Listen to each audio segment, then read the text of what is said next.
YouTube. So I'm going to try and help you guys remember in this video basic thrombocytopenia platelet count numbers, so that when you hear a given platelet count number, you basically know where that person is on that spectrum of bleeding. What are they susceptible to?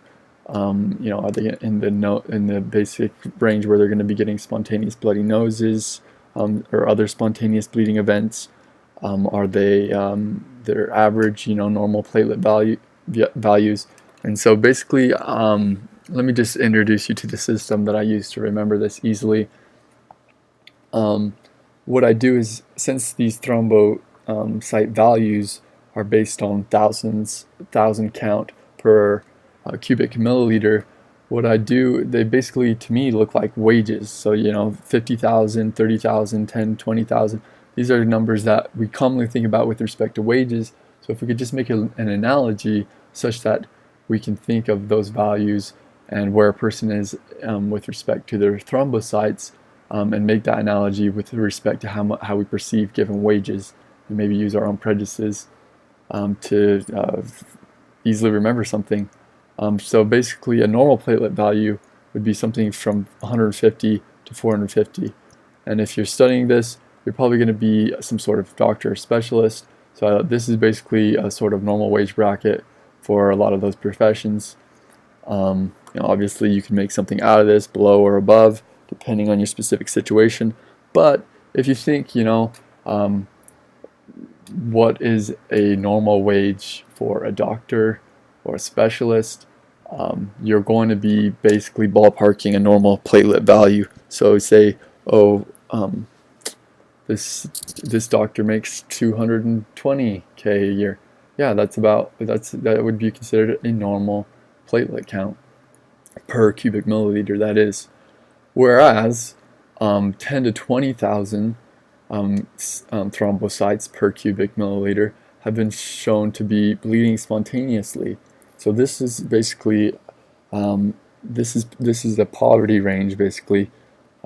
This is hard to get by on these kind of wages. You're struggling. These are the kind of people that are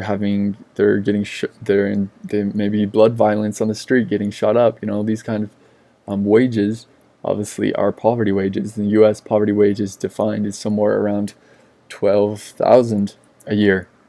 And so, yeah, if you think of someone that's in a very dire place with respect to platelets, that is, they are going to be having spontaneous bleeding events, maybe bleeding in the gingiva, bleeding in the nose, so on and so forth.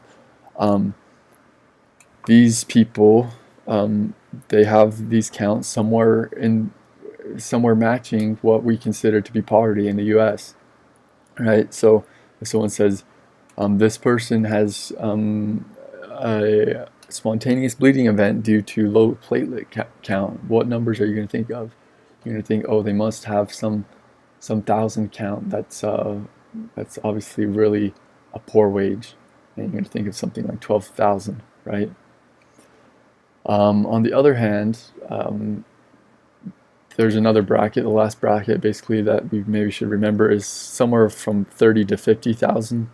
So underneath 50,000, you can no longer have an elective surgical procedure. The risks are just not justified with respect to the risks of bleeding. The benefit cannot outweigh the risks. Whereas emergency procedures may be done down to 30,000 thrombocytes per cubic milliliter. So basically, going back to our wage analogy, somewhere around here, yeah, you might have a under 50,000. You're probably not going to be going on a lot of elective vacations or elective sort of fun times, So that's basically that how you can remember that. But you might have some emergency savings, right? So making less than 50,000, you're going to have some emergency savings. Under $30,000 a year, you're not really going to have a lot of emergency savings. I mean, obviously this is generalizing and non-specific, but you're going to be in a pretty much a tight spot. So I hope this isn't too confusing. just with the way I'm talking back and forth between thrombocytes and money values, but I think it's a pretty easy system to remember, basically ballparking what a given thrombocyte value is and what that means with respect to bleeding. So remember,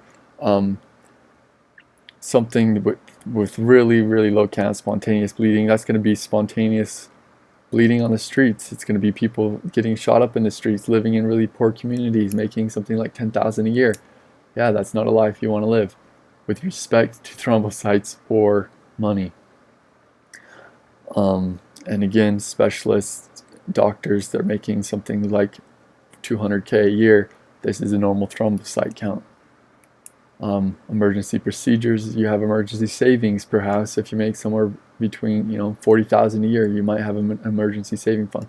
Underneath 30,000, you're not really going to have much to save for your emergency funds or whatever. Anyways, cheers, good luck studying, guys. Thanks for watching.